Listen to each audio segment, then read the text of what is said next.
quando estamos gravando. Isso. E, pessoal, depois da apresentação do Rudá, vamos ter um Q&A. Então, podem postar as suas perguntas para o Rudá, para todo mundo ver.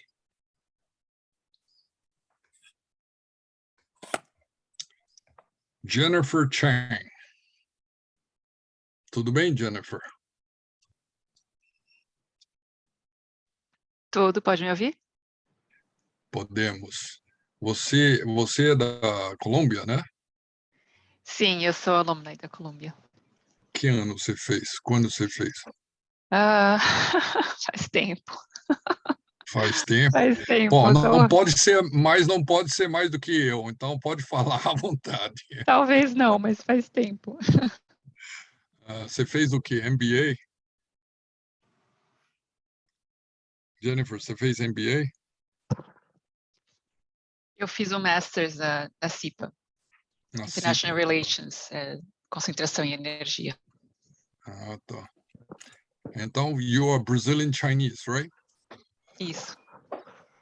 Surpresa, eu não te conheço ainda. Também sou.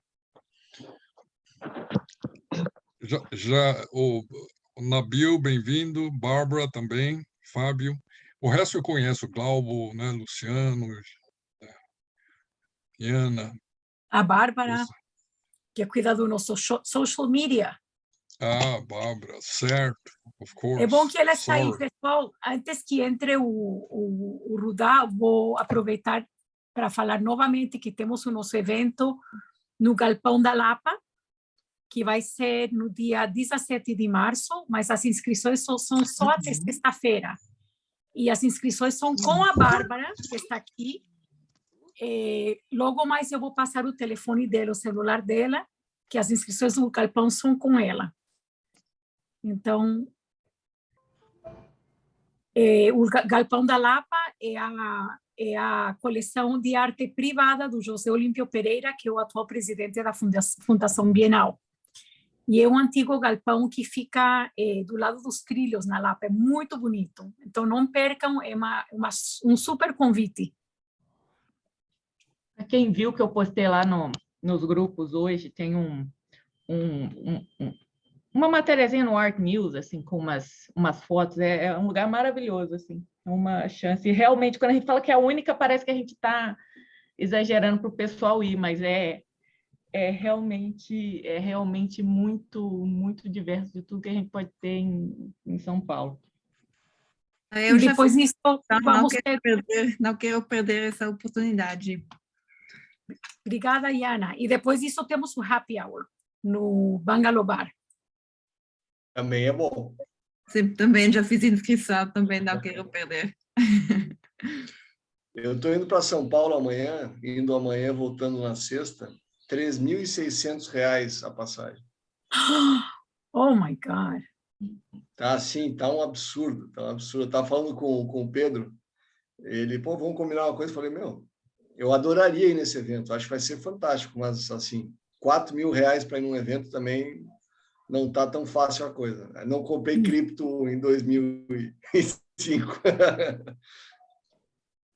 Mas as passagens internacionais também subiram. Mas tem amigo meu indo para Portugal por $4.000, por R$ 4.000. Só, mas os Estados Unidos para cá já está bem mais. 12.000, 15.000. Bem mais. Agora, com a crise aí na Rússia, o petróleo do jeito que está, né? Nós vamos ver. Sim. O Rudá, para quem não sabe, pessoal, o Rudá está no aeroporto e está clearing security, tá? Então, todo mundo já passou por isso, sabe como é que é. Ele vai fazer o call e vai embarcar no avião. A boa notícia é que já liberaram ele de security, então essa parte já foi cumprida, ele está indo agora só para o lounge, então imagino que em questões aí de 1 minuto, 2 minutos, ele deve estar já entrando. Mas eu estava falando com ele aqui para a gente preparar um evento legal para todos, né?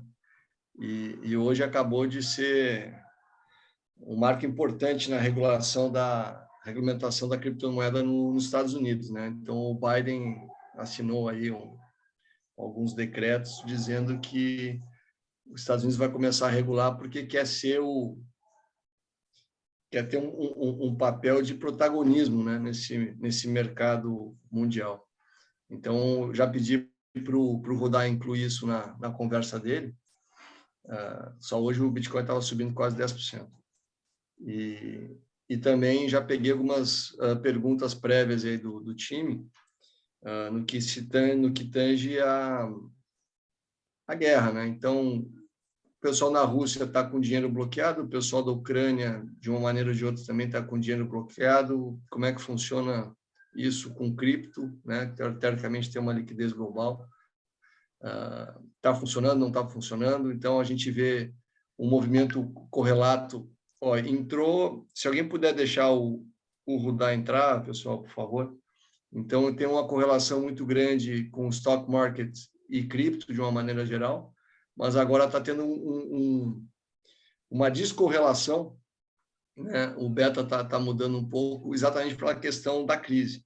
Então, esses pontos vão ser levantados na conversa, mas qualquer ponto adicional que vocês vão imaginando, tem dúvida, né? A gente entende que é uma coisa que todo mundo já ouviu falar, mas pouca gente sabe, né? E respira essa realidade. Então, não tem pergunta, né, ruim, todas as perguntas são super bem-vindas, e a ideia é realmente a gente sair daqui dessa discussão aprendendo alguma coisa, obviamente, e também o Rudá, ele escreveu um livro, já vendeu aí umas 20, 30 mil cópias, que é O Futuro do Dinheiro, né? Então, nesse livro ele faz vários questionamentos conceituais, até com uma base histórica, né, do que é o dinheiro hoje, o que se acha que é o dinheiro, qual é o valor do dinheiro, né, e a importância também, Harry, pegando o gancho com ventures, né, a importância de identificar tendências lá atrás e take a leap of faith, né? Então, ele também vai mostrar alguns desses investimentos ao longo do tempo, quem acreditou e como foi recompensado na história. Então, essa é a tese que ele está colocando. E só um segundinho aqui. Entra lá. Até fazendo o gancho aqui, Harry, tu quer comentar alguma coisa do Ventures? Aproveitar que... Vamos inverter um pouco, Diana. Então, se dá o bem-vindos quando o Rudá entrar. Enquanto isso, eu vou falar do Ventures, que tal? Ok. Isso, acho que é uma boa. Vamos inverter um pouco. Bom, tem gente aqui que já está participando muito da Columbia Angels, que hoje chama-se Columbia Ventures, tá certo? Então, nós estamos, aqueles que não estão sabendo ainda, queria só falar um pouquinho do Columbia Ventures, que nós começamos no segundo semestre do ano passado, com a grande contribuição de muita gente aqui, conseguimos fazer, eu diria, uma organização hoje relevante. Já fizemos 3 pitch nights, o último foi recente e estamos olhando, o Rudá está querendo entrar. O último está sobre o mental health, nós fizemos um startup de mental health, e eu acho que é uma área muito interessante para todo mundo participar. Eu quero convidar todos que não estão participando para participar, especialmente os jovens recém-formados, para vir participar com a gente. Somos totally volunteer organization, non-profit, tá? Mas já temos uma estrutura que compara muito bem com os outros. Temos um board muito ativo de 9 membros, temos um executive committee que toca o operations, que encontra toda semana, temos um deal flow committee com mais de 20 membros participando cada 2 semanas, temos pitch nights cada 2 meses, temos as fast tracks para time sensitive deals para toda hora que precisa. Já fizemos, estamos fazendo 5 startups. A boa notícia é a seguinte: 3 dos startups nós temos pessoal da Colômbia como advisors, né? entrando no advisory board. Isso significa que os startups apreciam o nosso know-how, nosso IQ, nosso smart money, tá? Então, você pode estender, além de investir, você tem uma oportunidade de aprender. E parte esse objetivo do Columbia Ventures é, primeiro, oferecer oportunidades de investimento interessantes em empresas inovadoras. E segundo, tentar educar e ativos interessantes também. E segundo, para educar quem não entende do assunto para participar.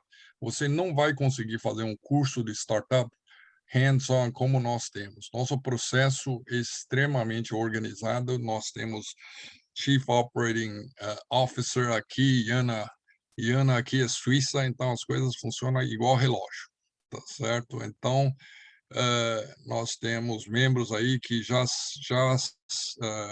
é fundador do startup. Nós temos Carlos, que é parte do acelerador, incubadora. Nós temos uma série de gente extremamente experiente nessa área. Então, quero estender o convite para todos vocês para participar desse Columbia Angels. Quem quiser participar, por favor, já coloca no chat aqui, ou mandar para a Iana ou para mim.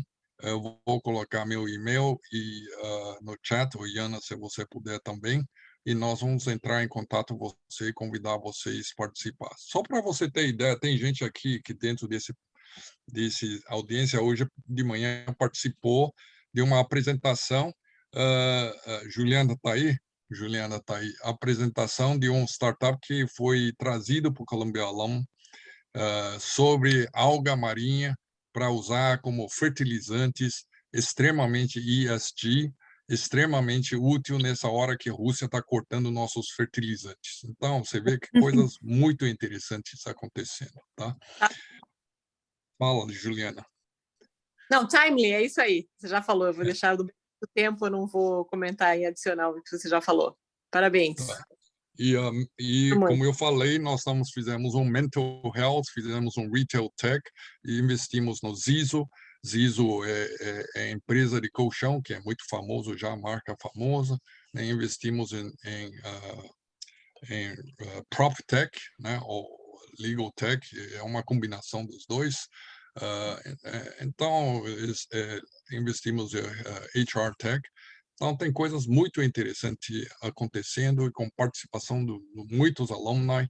E eu diria que nós somos o grupo de alumni mais ativo do Brasil. Talvez vamos colocar, a Universidade Internacional é o mais ativo do Brasil. Tá? Não tem nada que chega perto. Eu estou em contato com MIT, com Harvard, com NYU, com todos os outros, Yale, né, etc. E somos o mais ativo, e o mais divertido. E parabéns para a Columbia Alumni, são todo mundo muito very cool, entendeu? Não são stuck-up, são todo mundo legal para estar junto. Então, bem-vindo, por favor, participa, tá? Diana, eu vou passar para você, acho que o Rudá já entrou, né? Se não entrou, posso falar mais entrou. Estou aqui. Tudo bem, Desculpa a Rudá? demora, senhor. Bem-vindo, Rudá, e obrigada, Harry, pelas suas palavras, mas realmente é um grupo que está muito de parabéns, é um board muito ativo, e não somos startup. Columbia não é startup, não é nosso perfil. Bom, boa tarde a todos, sou a Diana Nasser, presidente do Columbia Alumni Association de São Paulo. Bem-vindos ao evento Crypto, Trends and Investing com Rudá Pellini, cofundador da Wisen Trust. Muito obrigada ao nosso colega Carlos Felipe Rocha, da Darwin Investimentos, pela organização do evento. Antes de começarmos, gostaria de falar sobre os nossos próximos 2 eventos presenciais que irão acontecer, os dois no dia 17 de março. São 2 eventos independentes e sequenciais. Primeiro, às 18h30, pontualmente, iremos conhecer o Galpão da Lapa, que abriga a coleção de arte do José Olímpio Pereira, que é o atual presidente da Fundação Bienal. O Galpão era um antigo depósito de café do lado dos trilhos do trem. Será um evento especial com mediação do Rafael Vogt-Maia Rosa, curador, artista e profundo conhecedor do acervo. Agradeço o colega Júlio Landman pela organização deste evento. Agora temos algumas vagas, ainda temos algumas vagas para este evento. As inscrições para o Galpão da Lapa são pelo WhatsApp, com a Bárbara, que está aqui conosco. O celular dela, podem anotar, é 61-9138-4555. Esse número está correto, com um dígito a menos do que a gente costuma ouvir, é 61-9138-4555. Após a visita, a partir das 19h30, nos encontraremos no Bungalow Bar para um happy hour. As inscrições para o happy hour são pelo link no convite que enviamos por e-mail, e as inscrições encerram nesta sexta-feira, dia 11 de março, encerram todas as inscrições para os 2 eventos. Iremos disparar esses convites novamente logo após este evento. O nosso evento principal de abril será no dia 6 de abril com o Thiago Mafra da XP. Bom, temos eventos interessantes e inspiradores organizados para todo o primeiro semestre de 2022. Esperamos vocês em todos. Finalmente, convido todos aqui a seguirem as nossas páginas nas mídias sociais, no Facebook, Insta e, especialmente, o nosso grupo fechado no LinkedIn. É um lugar ideal para fazer networking e postar oportunidades profissionais e eventos de todos os nossos associados. Sintam-se à vontade para postar neste espaço. Sem mais, agradeço a todos por estarem conosco. Obrigada, Rudá, novamente, por dedicar esta hora à nossa associação. Harry, já te passei a palavra. Agora, Carlos, te passo a palavra e você apresenta o Rudá. Bom evento a todos. Muito obrigado, Diana. Obrigado, Harry. Tudo bem, pessoal? Para quem chegou um pouquinho atrasado, o Rudá, ele estava passando security, ele está nos Estados Unidos agora, então todo mundo já passou por isso. E não obstante, ele está aí, voltando agora pro Brasil, e disponível. Então, desculpa aí pelo pequeno atraso, mas isso acontece. Legal ver o Leandro aí, que eu encontrei aqui em Floripa no evento. Tudo bem, Leandrão? Without further ado, conheci o Rudá aqui dentro do ambiente de startups, de inovação, aqui em Florianópolis. Ele tem uma trajetória completamente sui generis, que ele vai contar em breve também. Vou tentar encurtar um pouquinho os tempos. E hoje é uma das referências nacionais aqui sobre esse mercado de cripto, que é um mercado que está em ebulição, né? E tem muito interesse, mas pouca acabativa, né? Todo mundo sabe mais ou menos o que é o Bitcoin, mas não sabe de onde surgiu, como surgiu, para onde é que vai, todas as pressões internacionais, né, que estão tentando fazer de um ativo não regulamentado, né, transformar isso numa possível moeda fiduciária. A gente tem a guerra da Ucrânia aí com a Rússia, que mexeu nesse mercado de uma maneira muito grande. A gente tem hoje a regulamentação, né, a intenção de regulamentação do Biden sobre esse mercado de cripto, porque ele entende que é uma vantagem competitiva americana que tem que ser respeitada e adquirida. Então, Rudá, por favor, super bem-vindo. Obrigado mais uma vez aí pelo convite. Os assuntos são vários, mas contamos com a tua objetividade para nos conduzir aí ao longo da tua apresentação em cerca de 35 minutos, tá, Rudá? E aí, após isso, a gente já tem alguns Q&As já prévios, e também, pessoal, se alguém tiver algum Q&A, já vai colocando no chat, que a gente vai dando essa filtrada e tenta responder todo mundo. Obrigado, Rudá. Um abraço. Consegue... tem outra palestra aqui, eu consigo compartilhar, eu dei uma atualizada. Se conseguir, eu acho que não tem privilégio. Só um minuto. Tá, só um pouquinho que o Gustavo vai te liberar. Obrigado. Pessoal, muito prazer. Agora consigo. Pessoal, muito prazer. Primeiro, obrigado por estarem me recebendo aqui e peço desculpas pelo atraso. Estava passando pelo checkpoint ali, estou retornando para o Brasil hoje. Eu fico, agora que liberou as fronteiras novamente, fico nessa ponte aérea Brasil e Estados Unidos. Nossa operação principal está aqui nos Estados Unidos, a gente tem uma operação de mining. Então, a gente começou com a Rising Trust em 2017 e a gente é uma venture builder, cujo foco é investir em inovação, entender o que vai ser driving the world, tudo isso do ponto de vista de Web3, da revolução da internet, de novos ativos, de ativos digitais. E a primeira coisa óbvia foi olhar para a mineração, né, e aí por isso a Arthur Mining, é a nossa primeira startup da Venture Builder, e é uma mineradora. A gente tem uma operação de mineração de Bitcoin com um propósito, a gente entende e fez isso com a ideia de acelerar a transição para renewables e conseguir fazer, enfim, dar um impacto ESG para essa atividade que é tão polêmica, né? E aí a gente pode até depois, no final, pelo que o Carlos mandou algumas perguntas aí em relação ao impacto ambiental da mineração, como é que é isso, como é que não é, será que consome de fato mais energia que vários países, né? Como é que isso de fato pode deixar de ser um vilão para de fato virar um aliado da indústria de energia, e ainda, principalmente agora, né, essa questão da guerra da Rússia, talvez acelerando mais ainda a adoção de renewables, de carros elétricos, enfim, da dependência do petróleo, né? Então acho que talvez isso seja um grande ponto de discussão também de como é que vai ser essa transição para outros modais de energia. Isso, a gente vem usando o mining para fazer isso, depois eu falo um pouco sobre o negócio.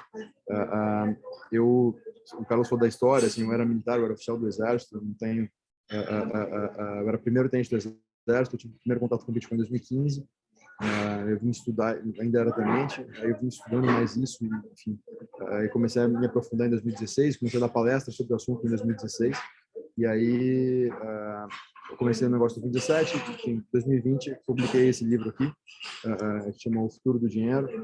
Hoje é o livro mais vendido no Brasil sobre esse tema, a gente está com 25 mil cópias vendidas, e eu falo no livro sobre como a tecnologia vai mudar a nossa relação com o dinheiro, um pouco do que o Carlos falou na introdução. Não é só cripto, não é só blockchain, não é só isso, né? A gente hoje vê países, né? O presidente do Banco Central, o Roberto Campos Neto, já anunciou um programa com 6 entidades privadas para desenvolver junto, né, colaborarem no desenvolvimento do real digital. Então, de fato, a gente está vendo isso acontecer e acho que é um caminho sem volta, né?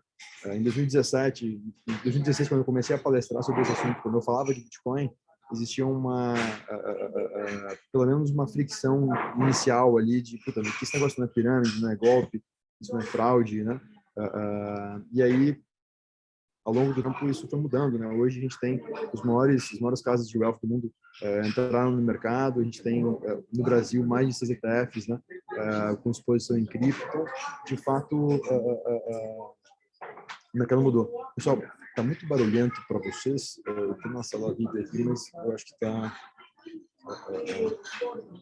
se você conseguir achar um outro lugar. Se conseguir ir por algum canto, talvez, Rudá, porque a gente está ouvindo o seu fluxo de passagem aí. Literalmente num canto, mas...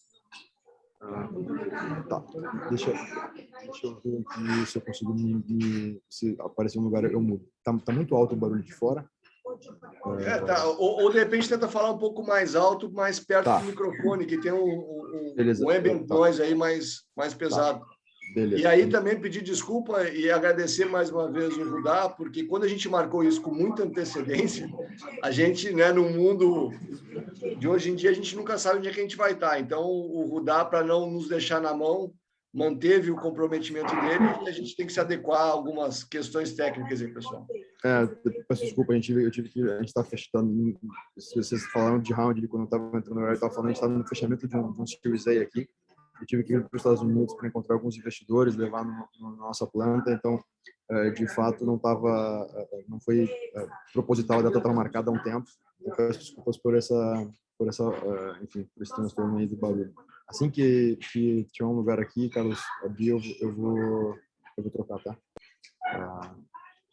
Deixa eu voltar para a apresentação.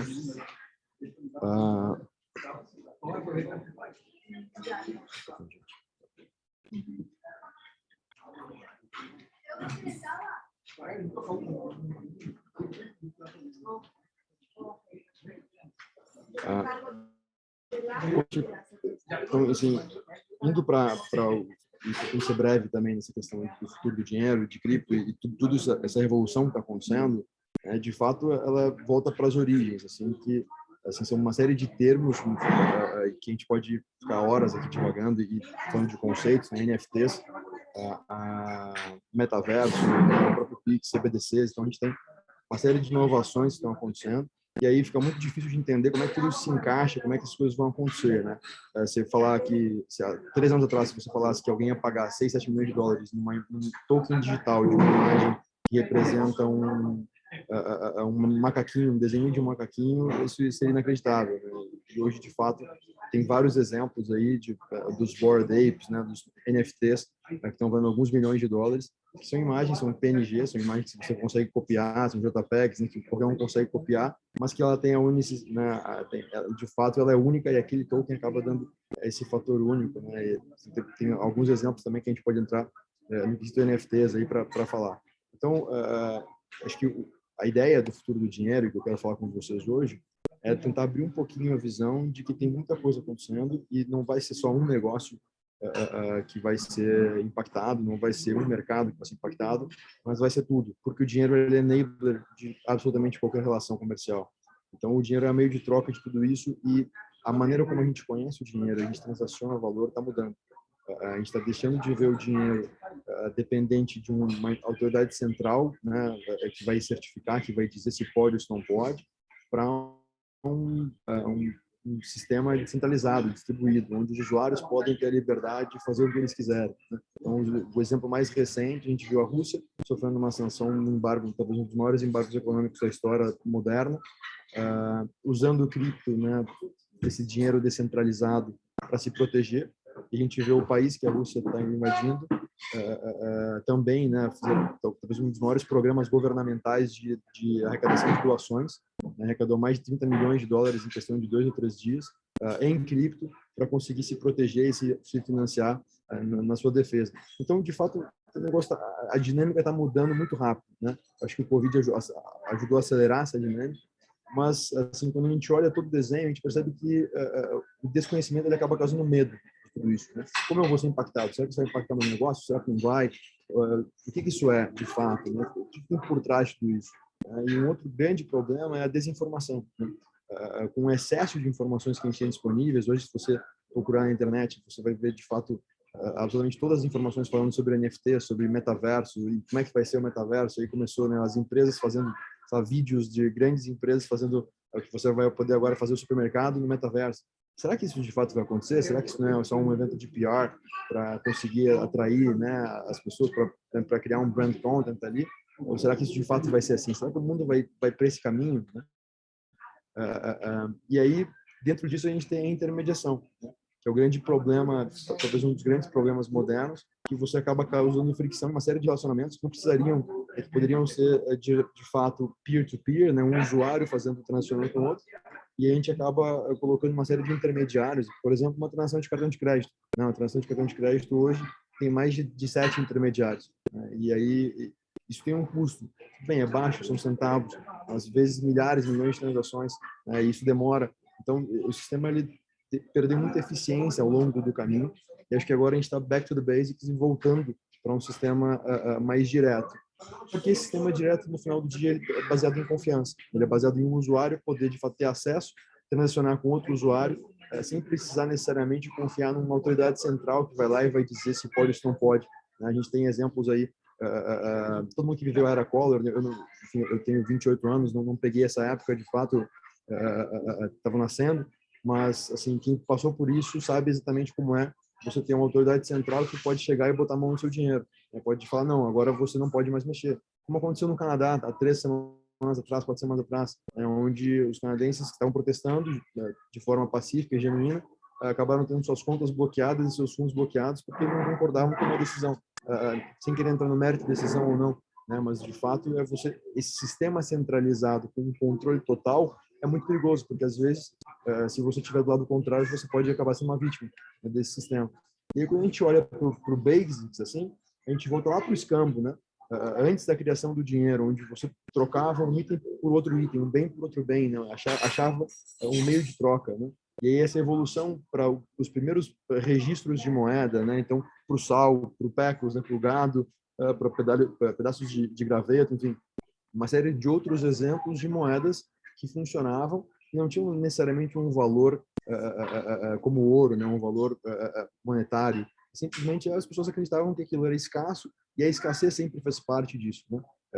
Geralmente, os dinheiros que mais duraram foram os escassos, né? Não foram os dinheiros abundantes. Isso tem uma lógica, né? Tem uma lógica da escassez. E os metais preciosos saíram muito bem na lógica da escassez e durante quase 2.000 anos vigoraram como sendo as principais fontes de reserva de valor, né? Desses três conceitos de moeda, né? Reserva de valor, meio de troca, unidade de conta, a reserva de valor fez com que o ouro e as metais preciosas se perpetuassem como sendo a principal moeda nos últimos 2.000 anos.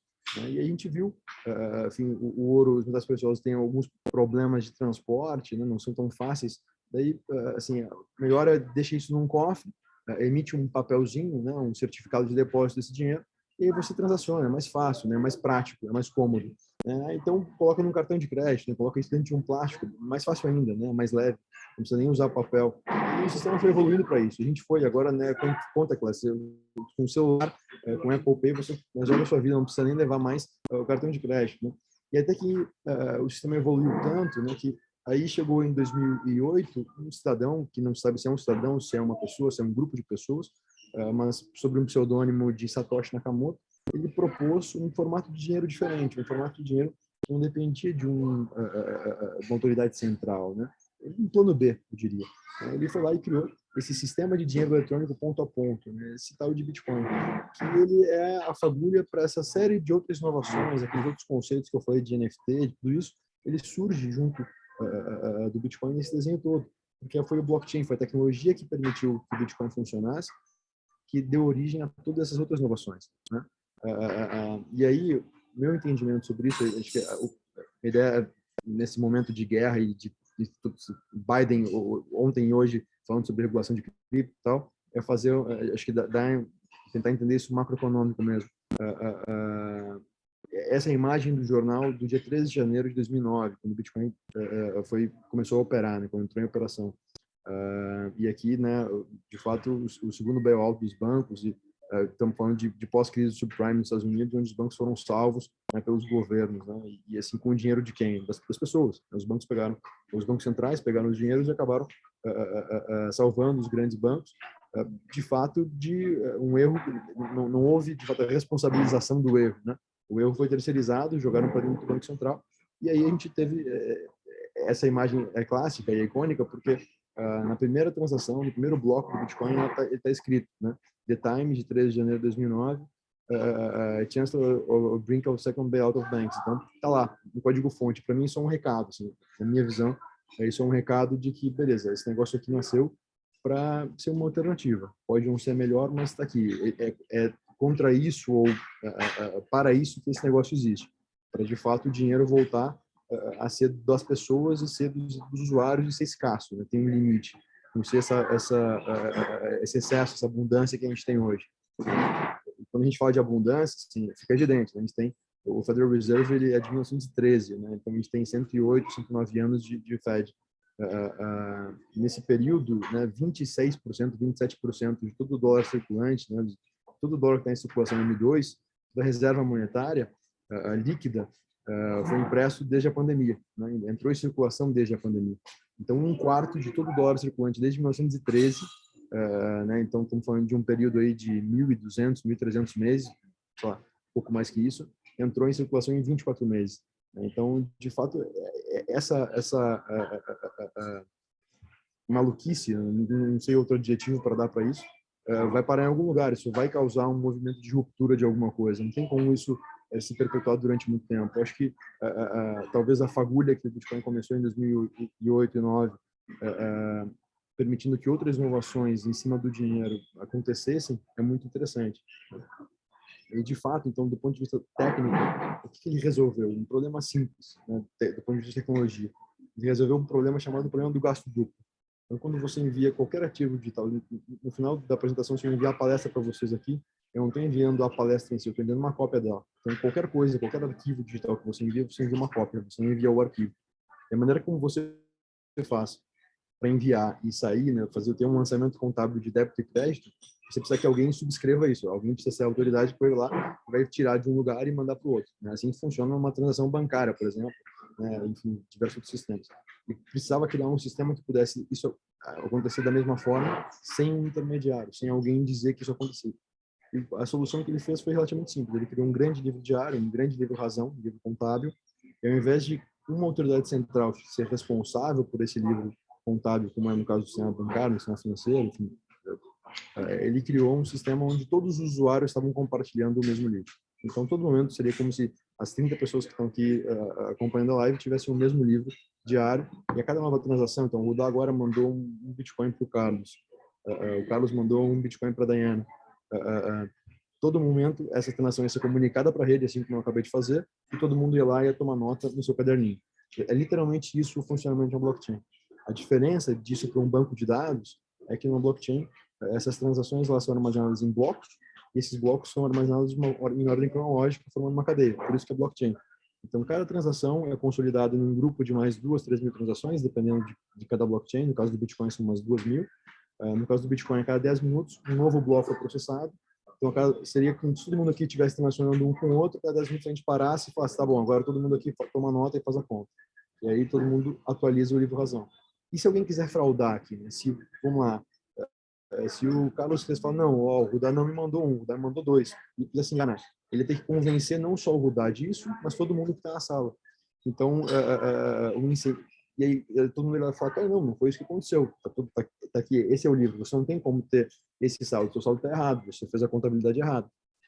E assim, por isso que o interesse de todo mundo é fazer com que o sistema funcione. Seria como um grande jogo de bingo, né? Todos os outros concorrentes estão validando se aquele usuário ali ganhou esse sistema, não, e os mineradores, de fato, são esses validadores. Os mineradores nada mais são do que os processadores dessas transações, eles são o alicerce da rede, eles são a espinha dorsal para esse sistema funcionar. A mineração nada mais é do que o AWS, né? O Amazon Web Services de uma rede centralizada. Qualquer pessoa pode colocar um computador nessa rede e validar essas transações, né? Então, de fato, isso aqui é uma representação, né, do que eu acabei de falar, de uma blockchain, que seria uma corrente de blocos. Então, se alguém quiser fraudar um bloco no meio desse caminho, fica inviável. Você vai ter que reescrever a cadeia inteira. Então, e ela é feita em uma forma de cadeia, por isso o blockchain, uma corrente, justamente porque o novo bloco de transações ele sempre faz referência ao anterior. Então, a todo novo bloco, você está verificando a rede inteira, a cadeia inteira, desde a primeira transação. Porque sempre uma faz referência anterior, anterior e anterior.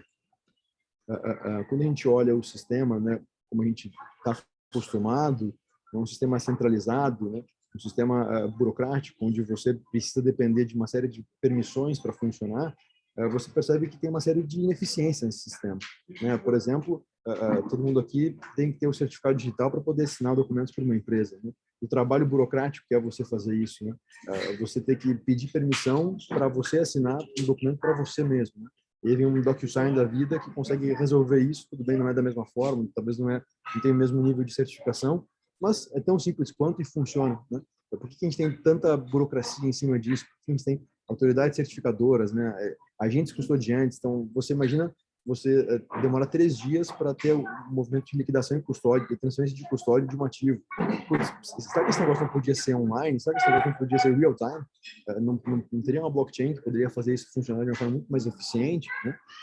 Ano passado, eu lembro que a B3 ficou de uma quinta e uma sexta-feira fora do ar no sistema da B3 e as corretoras estavam segurando os sistemas, as informações in-house.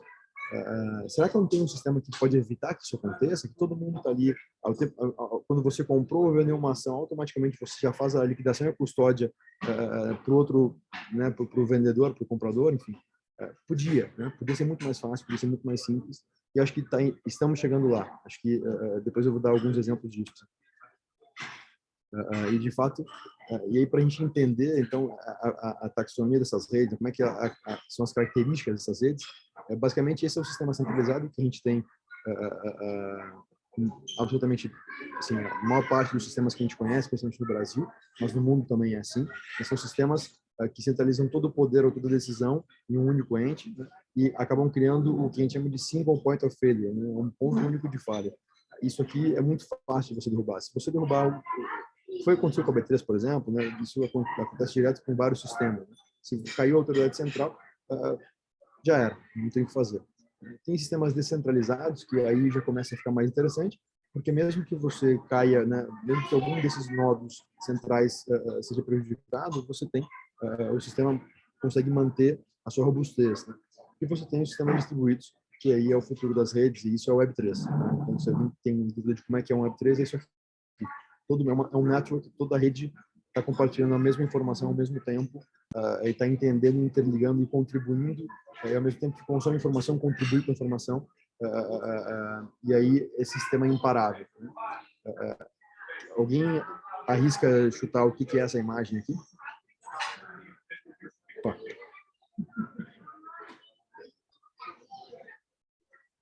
São os pontos de internet em algum lugar. São os pontos de internet em um lugar, de fato, mas na verdade não são na internet. São os pontos, são os nodes da rede do Bitcoin. Espalhados. Então, essa aqui, na verdade, é da Lightning Network, que é uma rede rápida do Bitcoin. E aqui é outra representação de como é essa rede. Então, a gente está falando hoje de 75 mil canais. Assim, isso aqui, essa imagem, né, a representação dessa rede, desse sistema distribuído de uma outra forma. E assim no mundo, como esse sistema ele se traduz. Né? Então, são representantes visuais do mesmo sistema. E aqui mostra a robustez desse sistema. Hoje são mais de 12 mil nodos, né, roteando a mesma rede. Isso deixa esse sistema... E aí essa imagem ela circula muito, né? A gente teve o primeiro China Ban, né? Que a China tentou banir o Bitcoin em 2016. E em 2017 também eles baniram, em 2018 eles baniram, em 2019 eles baniram, em 2020 eles baniram. E eles já baniram mais de 8 vezes, né? E aí fica a pergunta, né? Será que eles estão banindo mesmo? Porque dessa vez é verdade, das outras vezes não foi, né? De fato, essa é a pergunta. Enquanto os usuários quiserem utilizar isso, não precisa pedir permissão para ninguém. E essa é a beleza desse sistema, né? A gente está falando disso, assim, o exemplo prático disso foi agora na Ucrânia, né? Mesmo com embargos, mesmo perdendo acesso a sistemas, a Rússia conseguiu transacionar, e eu não quero julgar o mérito aqui, tá? Mas a Ucrânia também. Então, tanto o lado atacante quanto o lado que está se defendendo nesse conflito, estão usando dessa tecnologia para conseguir movimentar, para conseguir não depender de uma autoridade central ou de, enfim, de uma sanção eventual, né? Isso muda completamente a lógica de poder, isso muda completamente a lógica de como o sistema se organiza. Eu acho que isso é que é o grande ponto. Assim. Isso vai mudar as relações de poder daqui para frente. Por que os países, por que os principais bancos centrais do mundo estão querendo criar suas próprias versões de moedas digitais? Por que a China já criou? Por que os Estados Unidos já anunciou que vai lançar, né? Porque o governo europeu também está querendo lançar a sua própria versão de CBDC, de Central Bank Digital Currency, né? Justamente por isso, para conseguir ter o domínio, não perder o domínio disso. Foi só o Facebook, foi só o Mark Zuckerberg anunciar que queria fazer uma moeda que ele foi para o Banco dos Réus. Né? De fato, foi parar nos senados de vários países, não foi só dos Estados Unidos, para dizer lá o que ele estava querendo fazer em criar uma moeda. Porque ele já tem o maior país do mundo, ele já tem 3 bilhões de usuários. Então, esse cara, se quiser fazer uma moeda, só falta comprar uma ilha, botar uma armada para defender a ilha, de fato, ele tem um país, e por que não? Né? E se as pessoas quiserem preferir a moeda dele em detrimento de outra moeda, de uma moeda de um governante, porque eu não concordo com o motivo, por que elas não vão usar se elas já usam o aplicativo dele? Se elas conseguirem comprar direto pelo aplicativo dele, elas não vão fazer isso? Né? Então, assim, de fato, acho que a gente está vivendo um momento de revolução do sistema legado. Acho que o sistema legado, como a gente conhece, está mudando e ele vai ser disruptado muito rápido, né? E aí, assim, exatamente esse slide aqui, eu tive a oportunidade de entrevistar para o meu livro o Roberto Campos Neto por 2 vezes, e na primeira entrevista ele começou a entrevista falando da fortaleza onde ele entendia o sistema bancário, o sistema financeiro legado, né? Aí basicamente ele falou que a grande fortaleza durante os últimos 100, 200 anos do sistema como a gente conhece, primeiro o ponto de contato, então as agências bancárias, né? Você de fato ter um lugar para o cliente ir, os meios de pagamento, o domínio dos meios de pagamento, então você tinha, né, as maquininhas eram dos grandes bancos, a capacidade de você alavancar, né, o balance sheet, talvez isso seja o único ponto que ainda não está muito, agora talvez mais, o monopólio de informações, então os bancos tinham todas as informações sobre absolutamente todos os usuários, informações de pagamento, de consumo, de histórico, e as plataformas fechadas, você dificilmente conseguia ter produtos de multiplataforma, né? E aí essa fortaleza ela foi sendo invadida aos poucos. A gente viu as contas digitais, a gente viu os bancos digitais, que hoje viraram quase uma commodity, né? A gente viu os meios de pagamento disruptarem, que também virou uma commodity, né? Hoje tem as super apps, hoje você consegue fazer tudo com todo mundo, a XP virou super app, todo mundo virou super app, né? Você tem talvez uma crise de balance sheet, esse sistema alavancado, ultra alavancado, né? Talvez isso abra um espaço com um sistema de dinheiro escasso novamente, e talvez o Bitcoin seja uma alternativa, talvez não, não saber. A questão do monopólio de informações, o próprio Banco Central do Brasil, pelo menos, já criou o Open Bank, né, um sistema de compartilhamento fácil de informações, entendendo que o usuário é o dono daqueles dados, né, e o usuário dando autonomia para o usuário compartilhar os dados com quem ele quiser e como ele quiser. E as plataformas fechadas, né, as multiplataformas da XP talvez tenha capitaneado muito bem isso, mas conseguiu, de fato, hoje você consegue ter produtos de diferentes plataformas no mesmo lugar. E aí, quando a gente fala de inovações, acho que assim, são diversos lugares que estão sendo impactados, né, tendo só o mercado financeiro, investimento e tal, mas assim, a gente tem revoluções no meio de pagamento no geral, a gente tem super apps, você consegue pagar pelo WhatsApp Pay, você já consegue, na China isso é muito comum, né, você pagar direto do aplicativo, você faz tudo pelo aplicativo, né, o WeChat é um exemplo disso, você tem as wallets digitais, né, enfim, Apple Pay, Samsung Pay também estão crescendo muito. Você tem toda a inovação de data economy, então como é que vai ser isso, né? Quem vai ser o dono do dado? Como você vai usar esse dado? Se você está gerando dado, você pode se beneficiar. Então a gente tem exemplos de navegador, onde você está usando ali o navegador e você recebe tokens para usar o navegador porque você está consumindo anúncios. Então a cada anúncio que você consome, você recebe um token para consumir esse anúncio, né? Ou você, só um exemplo clássico, né, a farmácia. A farmácia compartilha uma porrada de dados com a indústria farmacêutica em troca de desconto para o usuário, né? Mas será que será que o desconto é o que o usuário quer? Será que ele não está a fim de compartilhar mais dados dele para receber alguma outra coisa, algum valor monetário, eventualmente um token? Será que não teria um modelo de token economy aqui que podia ser muito chave nisso?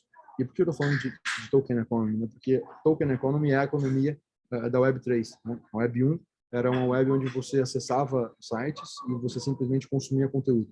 A Web 2.0 é a web onde você consegue trocar. Então, é o Facebook, é você criar um Instagram, é você user-generated content, né? O usuário criando conteúdo dentro da plataforma. A plataforma não faz mais conteúdo. O Facebook não cria conteúdo nenhum, o Instagram não cria conteúdo nenhum.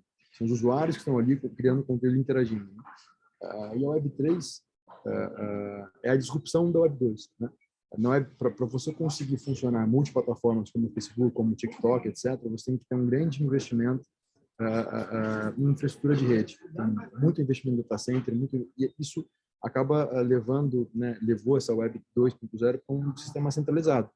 A gente tem hoje as FANGs, enfim, mais algumas meio de companhias que dominam a internet. Você não consegue fazer nada hoje sem o Google, sem a Amazon, sem o Facebook, sem a Apple. Essas quatro dominam com certeza 80% do nosso dia, assim, ouso dizer.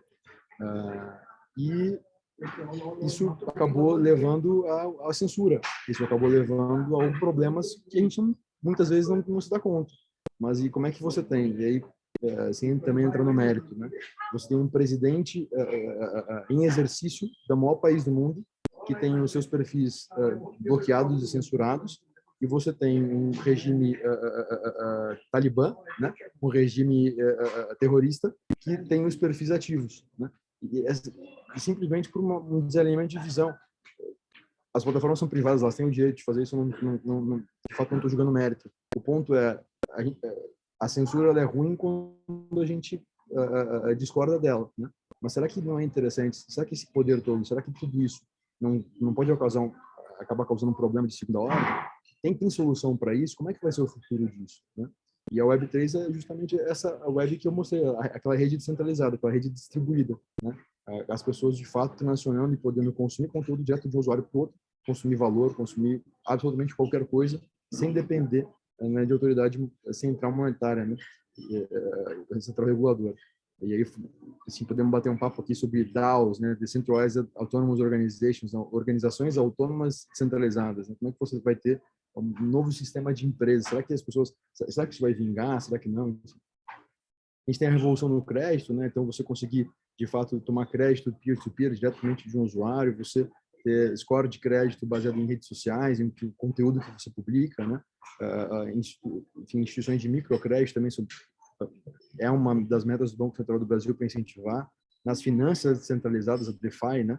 Você poder fazer farming, staking, lending, você todos os instrumentos financeiros do mercado tradicional voltados para qualquer usuário poder criar e fazer, né, de uma forma descentralizada.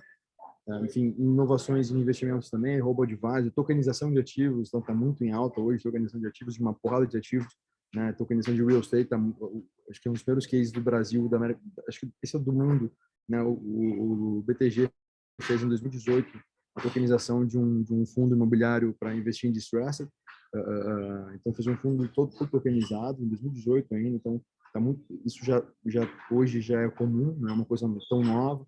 você tem os fan tokens, né? Então você tem jogadores de futebol recebendo parte dos seus salários em fan tokens, em moedinhas do jogo, né? Moedinhas do time. E aí os usuários que são detentores dessas moedinhas poderem comprar, ajudar o time a ter poder de decisão na camiseta, ter poder de voto naquela instituição, né? Os próprios NFTs, né? Você poder ter uma obra de arte 100% digital, escassa, e você ter valor disso e esse negócio virar alguma coisa milionária, né? Que também aí quem é o Carlos é um colecionador, né? É o potencial usuário para um NFT, né?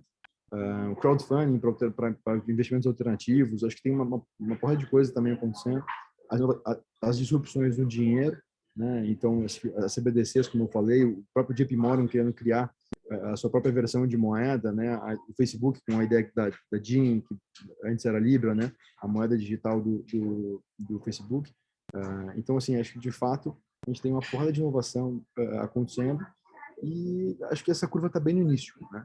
Quando a gente olha para a curva de adoção, assim, a gente está pelo menos em 3% na curva de adoção. Acho que esse mercado potencial é gigantesco, né? A estimativa é que tem 300 milhões de usuários em todos esses sistemas que eu estou colocando. Então, usando o Web3, usando o cripto, assim, acho que o negócio nem começou ainda. O grande desafio dessa indústria é a user experience, user interface. Tem que ser fácil, tem que ser tão trivial quanto mandar um Pix, né? A gente muitas vezes preocupa em focar na parte técnica de como funciona, mas ninguém aqui se preocupa como é que funciona o Pix. O Pix ele só funciona, você só quer saber se ele vai funcionar. Você não quer saber se por trás tem uma blockchain que vai ter lá um minerador que vai validar a transação. Você quer usar, né? O usuário ele quer usar. E quando a gente percebe isso, de fato, fica muito evidente qual é o grande desafio técnico para esse negócio funcionar. Essa aqui, eu vou deixar essa imagem para vocês lerem. E aí eu gostaria que vocês respondessem, pode responder, abrir o microfone, quem quiser, se vocês tomariam a decisão de investir nessa companhia ou não. Quem souber dessa imagem, por favor, não dá spoiler. Mas esse são os risk factors de uma oferta que aconteceu. Olhando por cima, assim.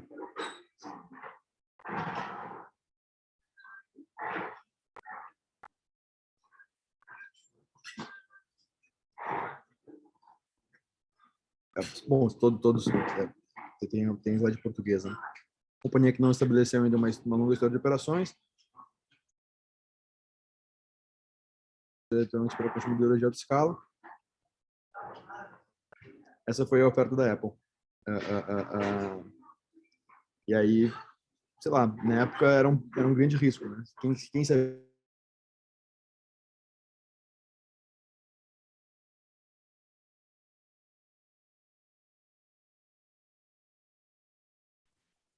Rudá cortou tua internet, eu acho.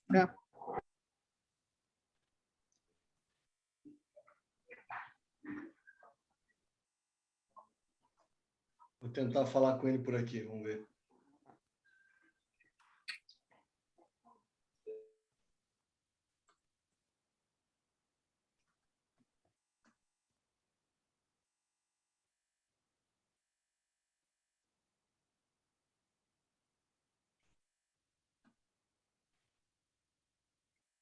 Ele já está voltando aqui. Ok. Incrível essa oferta da Apple, não é?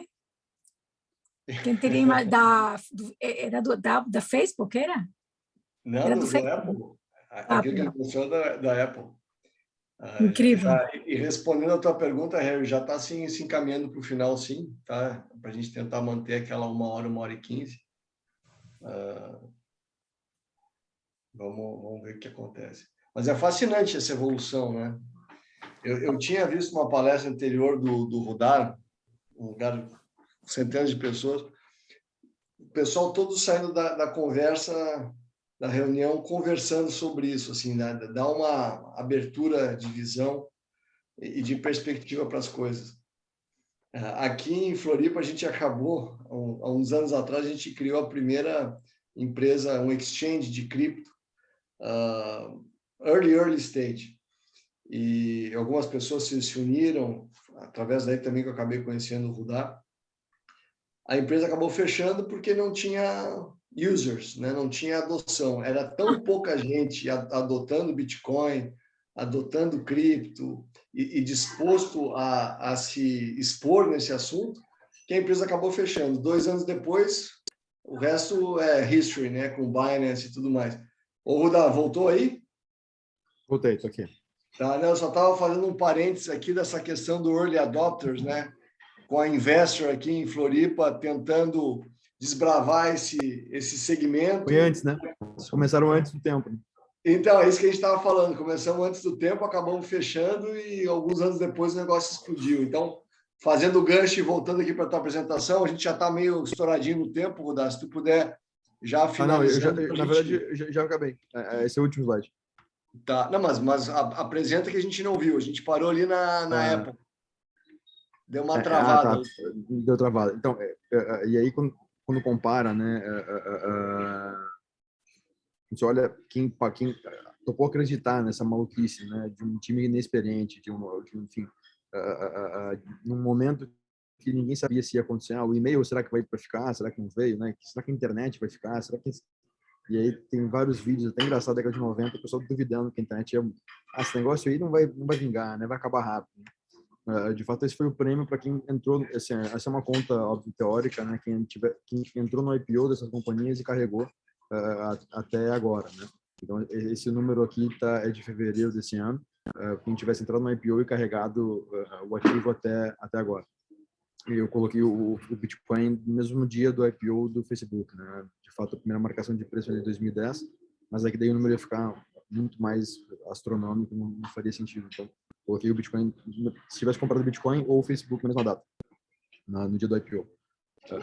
E assim, a conclusão é que o custo para não estar exposto a essa nova classe de ativos, a isso que está acontecendo, é muito maior do que eventualmente o risco que está correndo. Então, assim, tem uma simetria de risco clara. Gente, peço desculpas por ter corrido com a palestra, tive que botar uns slides aqui. Espero que, enfim, estou à disposição para perguntas e espero que tenham gostado assim, dessa breve introdução rápida desse negócio. Mas essa é a minha conclusão. Assim, de fato, o prêmio de risco ele é muito melhor, né, do que tem uma relação assimétrica muito diferente do que qualquer outra classe de ativo, na minha opinião.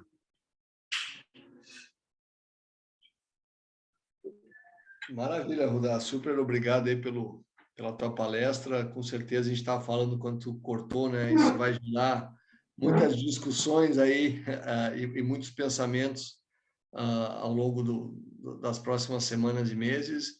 E aquela pergunta, né? E falando de uma maneira super pessoal mesmo, quando a gente começou a questão da Investor lá, eu era super reticente com a questão de investimento em cripto. Eu achava que era scam, que ia perder tudo, que era Ponzi scheme. Muita gente continua ainda falando, né? E hoje, exatamente por esse ponto do Rudá, e pena que o Pedro não pôde estar aqui hoje, né? É aquela coisa, eu acho que é o dinheiro que a gente pode viver sem, né? Talvez, né, Rudá? O que acontece se a gente investir, sei lá, 1% do portfólio, 2% do portfólio, X% do portfólio, e se a coisa não acontecer, tu vai mudar a tua vida? Não. Mas se acontecer, eu acho que os números mostram que pode mudar a vida de alguém, né? Eu gosto de fazer exemplos sempre de pessoas que entendem mais do que eu, né? Um cara que mudou completamente a visão foi o Ray Dalio. Acho que ele é talvez o exemplo que eu mais gosto de quem fez a curva de aprendizado nesse negócio. Então, ele era totalmente reticente e contra, e esse negócio é um lixo, né? E falou publicamente mal durante vários anos. E em 2020, em junho de 2020, ele teve o evento da XP, o Expert. Ele foi perguntado sobre o que ele achava de Bitcoin. Ele falou que não fazia o menor sentido.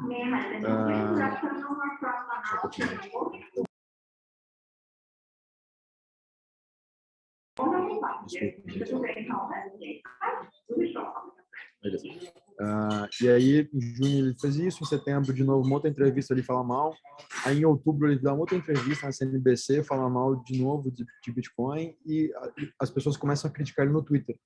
E aí ele vai lá e posta no Twitter, "Am I be missing something about Bitcoin?" e fala o que ele acha e deixa se colocar aberto para as pessoas colocarem outros pontos de vista. Aí, em dezembro, ele fala que deu uma entrevista rápida e falou que pode vir a ser o ouro dos millennials. Legal. Aí, no dia 29 de janeiro de 2021, ele publica um paper dizendo, e começa o paper dizendo que it's a hell of an invention. É a primeira frase do paper que ele publica. E aí ele disserta sobre o que ele entendeu sobre esse negócio, o que ele entendeu sobre isso no cenário, no contexto econômico atual, e o que ele descreve como uma call sem vencimento, uma opção sem vencimento. Se você é importantíssimo tenha pouco, é uma estratégia de hedge. A hedge contra o que não se sabe, mas pode vir a ser necessário e importante. Se vier a ser, quer tá exposto. Se não for, não tem problema. Ele não colocou, o risco que ele tomou foi pequeno. Essa foi a tese que ele coloca, e isso basicamente, e no final do paper ele ainda conclui que ele vai estudar melhor para eventualmente colocar o ativo num dos balanços de um dos fundos desses. Então, assim, no final, eu acho que essa é a visão. Se der errado, se de fato, cara, o mundo acabar, não estou indo tão longe, mas o sistema como a gente conhece mudar, swiftar e for para um caminho mais descentralizado, será que não é vantagem você já estar exposto, né? Considerando que a gente está no início da curva ainda. E esse é o ponto. O awareness é gigante. Todo mundo já ouviu falar. Dificilmente alguém não sabe o que é. Ou talvez nunca ouviu falar. Né? Talvez não sabe o que é ou sabe explicar, mas já ouviu. Alguém já falou sobre isso. Mas a taxa de adoção é muito pequena ainda. Então a gente está... são 300 milhões de usuários. Né? E a curva de crescimento ela é mais íngreme do que a curva da internet. Esse slide eu tirei. Mas a curva de crescimento de número de usuários é mais íngreme para cima, é mais acelerada do que a curva de crescimento de usuários da internet nos anos 90. A gente está mais ou menos 98, 99 para esse mercado. E aí, depois, os usuários começaram a dobrar, né, na internet. Então, assim, quando a gente pega, se a gente for traçar a mesma curva, o mesmo padrão de curva de adoção, assim, quando isso virar disseminado e acho que a indústria de games vai fazer o trabalho, na minha visão, disso acontecer. E acho que o Covid acelerou bastante. Acho que tem uma série de drivers aqui que são importantes. O efeito guerra também, eventualmente, pode ser um negócio relevante nesse contexto. Eu acho que é uma questão de tempo até esse negócio ficar mais mainstream, ou pelo menos usado em daily basis. Assim. Legal, vamos pegar uma pergunta aqui do grupo. Qual é o impacto de quantum computing na segurança de criptos?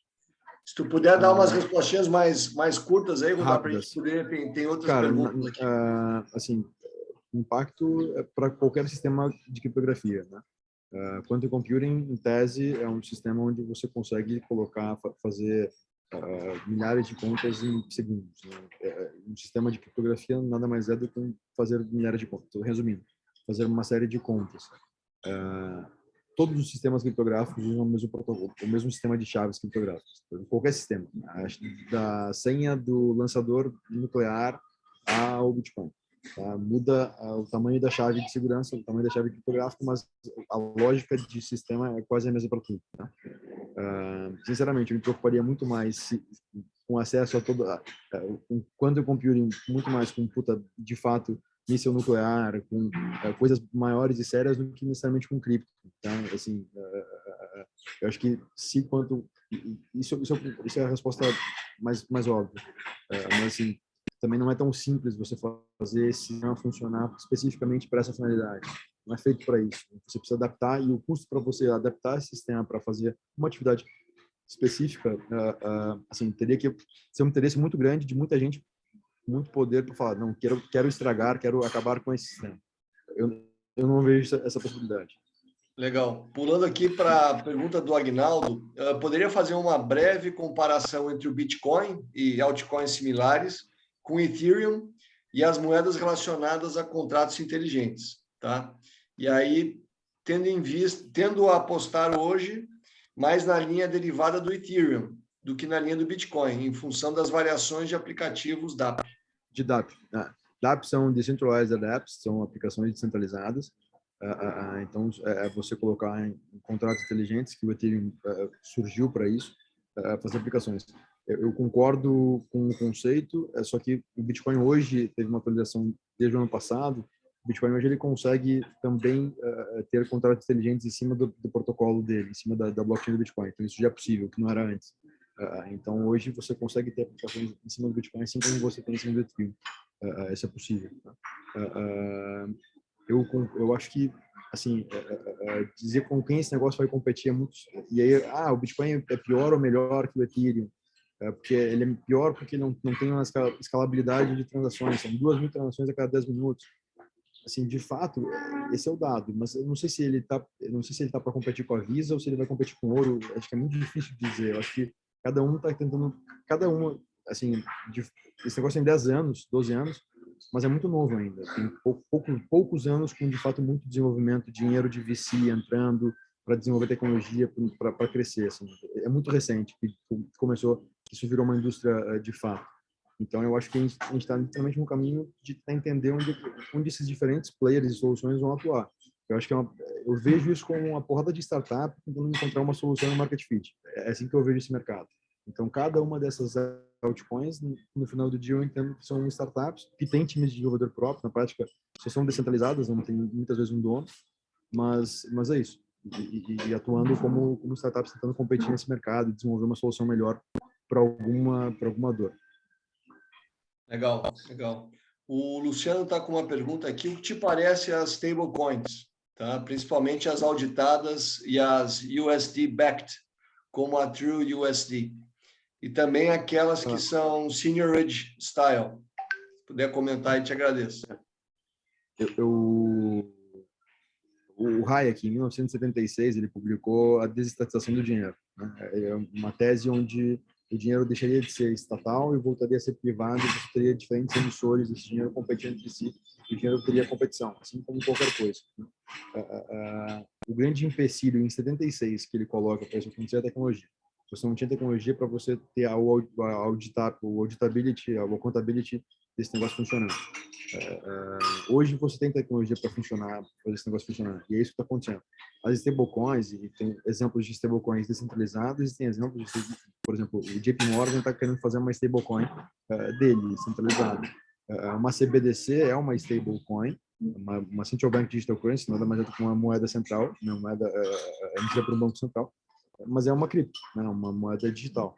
Então, eu acho que as stablecoins vão começar a competir, e é isso que vai ser muito legal, assim, você vai ter diferentes emissores de moedas competindo entre si, e aí o que o Hayek fala, que vai ganhar quem tiver mais transparência, quem conseguir provar que tem mais lastro.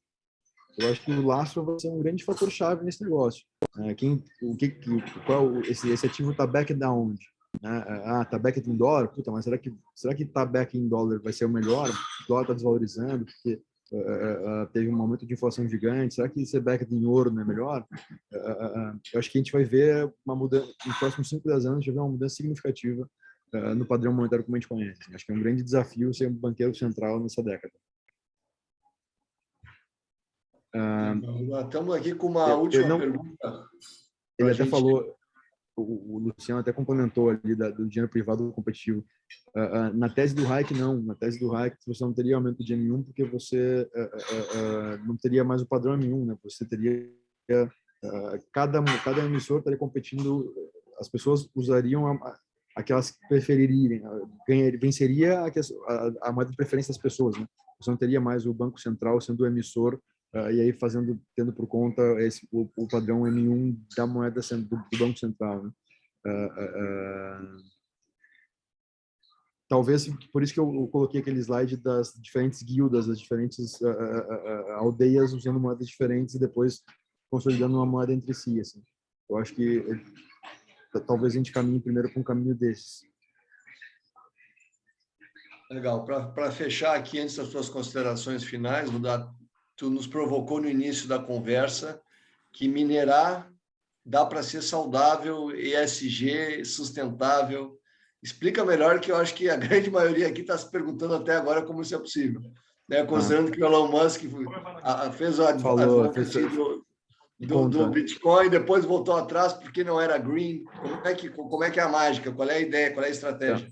Duas coisas que a gente vem fazendo aqui, tá? A primeira delas, acho que todos vocês devem já ter visto uma operação de óleo e gás, aquele flare, aquela tocha queimando.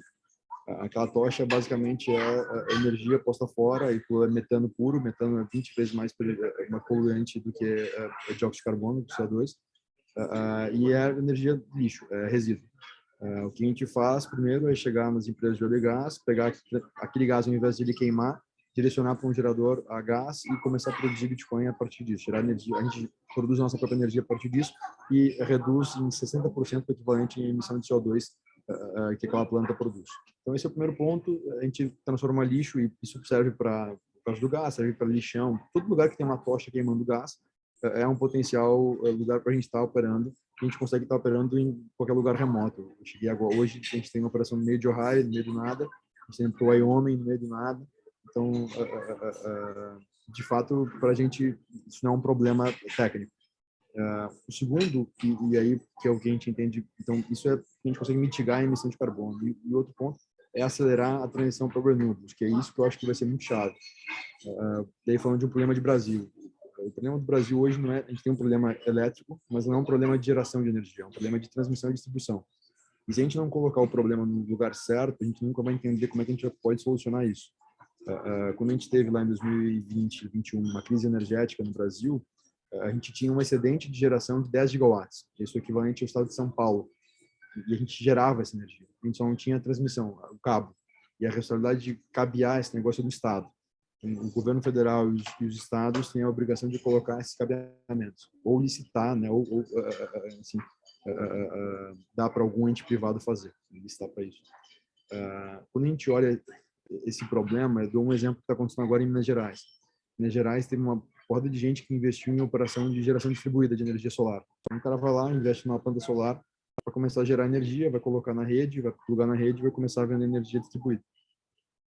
A CEMIG, que é a empresa responsável estatal para fazer a ligação à tomada, basicamente colocar o cabo, ela atrasou o programa de projetos e tem projetos que ficaram prontos no ano passado que vão começar a ligar na tomada só em 2024. Então, o cara fez um puta investimento de 30 milhões de reais para conseguir gerar 5 megawatt-hora e vai ficar 2 anos sem conseguir receber um tostão disso. Isso vai implicar no investimento dele, na taxa de retorno do investimento dele, porque simplesmente ele não vai conseguir ligar e comercializar energia, que é o business que ele ia fazer, comercializar energia. A gente consegue colocar a nossa operação de mineração direto no site dele, ligando, minerando off-grid. Não precisa ligar, literalmente está dentro da planta. O que a gente quer fazer do ponto de vista de acelerar a transição para renewables é isso, é fazer parcerias com empresas de geração de energia. A gente o cara antecipa o investimento dele, antecipa o retorno porque ele começa a rentabilizar muito antes de chegar à rede. Quando a rede chega, liga na tomada, a nossa operação é containerizada, por isso que a gente consegue estar dentro de uma planta de óleo e gás. A gente tem um módulo de data center, um container de carga, um container de 40 peças. Então, depois bota em cima de um truck, leva esse truck para outro lugar e a gente entende que isso vai ser um grande driver para aumentar a transição de renewables. Isso pode servir para solar, pode servir para eólica, pode servir para hydro. Então, assim, nesses 2 campos que a gente está atuando como companhia, a gente entende que isso assim, a indústria de energia tem um puta fit, assim, sempre que sai uma matéria nossa, tem companhia listada procurando e querendo saber mais e entender, porque hoje você tem o custo de 1 megawatt hoje no Mercado Livre de Energia, por exemplo, eles vendem a R$300, tá? Na média, R$400. Se é um período de excesso de energia, R$150. Hoje a receita por megawatt-hora de uma operação de mineração é em torno de $400, $300. Então, ele consegue vender, se pega uma operação no Brasil, ele está vendendo o mesmo megawatt, né? Se minerar, ele tem pelo menos 6, 7 vezes mais margem do que se ele estivesse vendendo na rede. Então, faz todo sentido, assim, do ponto de vista de economics, fazer isso. É só dar escala. Esse é o desafio. Legal. Muita inovação aí, muito desafio do status quo, né? Em todos os sentidos. Vou dar palavras finais, amigo. Estamos chegando aqui no nosso horário. Acho que obrigado pela oportunidade. Eu fico muito honrado de poder estar aqui, assim, acompanho. Quero fazer uma oferta para vocês. Eu tinha falado para o Carlos. Eu escrevi esse livro em 2020, a gente está atualizando ele agora, com uma série de conceitos, mas gostaria de presentear todos vocês que estavam me ouvindo aqui, como forma de compensar o atraso. Então, se quiser, depois, Carlos, pega o endereço do e-mail e do endereço de entrega, e eu mando entregar o livro para cada um aí, tranquilo. A editora tem logística, não é um grande custo logístico, vai ser um prazer para mim presentear vocês, cada um de vocês, com um livro meu. Então, depois que tiver interesse, se puder passar para o Carlos ou para a Diana, aí depois você me passa o endereço, eu mando entregar os livros para cada um de vocês aí. E peço desculpas de novo pelo atraso, gente. Bom, muito legal esse teu gesto aí, inesperado, Rudá. Já que tu vai dar os livros, vai ter que ser autografado. Podemos dar um nível de complexidade aí um pouco maior, não? Aí é mais fácil entregar. Aí eu entrego num lugar só e depois a gente distribui, se tiver como facilitar, porque senão a editora não vai, senão tem que autografar e mandar para a editora fazer, vai atrapalhar a logística. Então tá bom. Bom, o Gustavo, que está fazendo aqui toda a parte cicerônica, ele está com os nomes de todo mundo, com os e-mails de todo mundo cadastrados, então depois a gente faz essa ponte e mais uma vez aí, Diana, passo para a Diana e para o Harry para as palavras finais, mas super obrigado e mais uma vez obrigado pela flexibilidade e por poder nos atender aqui com toda essa agenda super busy aí que tu tem. Obrigado, Rudá. Harry, gente. Obrigado. Obrigada, Rudá. Harry, você é presidente dos nossos Columbia Ventures. Gostaria de fechar? Não, por favor, fecha você. Muito obrigado da minha parte, Rudá. Foi muito legal fazer esse programa, né? A gente está entendendo muito mais. Tenho certeza que a gente vai ter que convidar você de volta, porque, né, afinal de contas, esse cripto está tomando posse do mundo já. Então, a adoção maior vai significar que a gente tem que entender melhor tudo isso. Você nem cobriu NFTs, né, Metaverse. Vou ficar algumas horas falando aqui. Então, tá. Muito obrigado, Rudá. Mas muito interessante tudo isso sobre a mineração e a indústria do Bitcoin. Dá vontade até de fazer um Columbia Coin, não, Harry? Convidar o Rudá para trazer ele aqui e fazer um Columbia Coin. Isso é muito legal de fazer. Bom, Rudá, muito obrigada por dedicar organizar uma DAO. Como? Dá para organizar uma DAO, uma Decentralized Autonomous Organization. É uma organização exatamente como vocês têm. Você cria uma camada de governança, cada um tem um token e aí quem trabalha recebe o token, quem pode co-investir junto em iniciativas. É quase o que vocês estão fazendo, só que de uma forma descentralizada. Acho que pode ser o futuro. Interessante. E aí não precisamos pedir dinheiro para fazer nossos eventos e podemos nos autofinanciar, mas vamos ter que mudar os estatutos. Bom, Rudá, muito obrigada novamente. Uma ótima viagem, vai com Deus e obrigada por dedicar essa hora à nossa associação. Até mais, gente. Obrigado. Muito obrigada a todos. Boa noite. Tchau, pessoal. Boa noite. Tchau, tchau. Eu vou querer meu livro.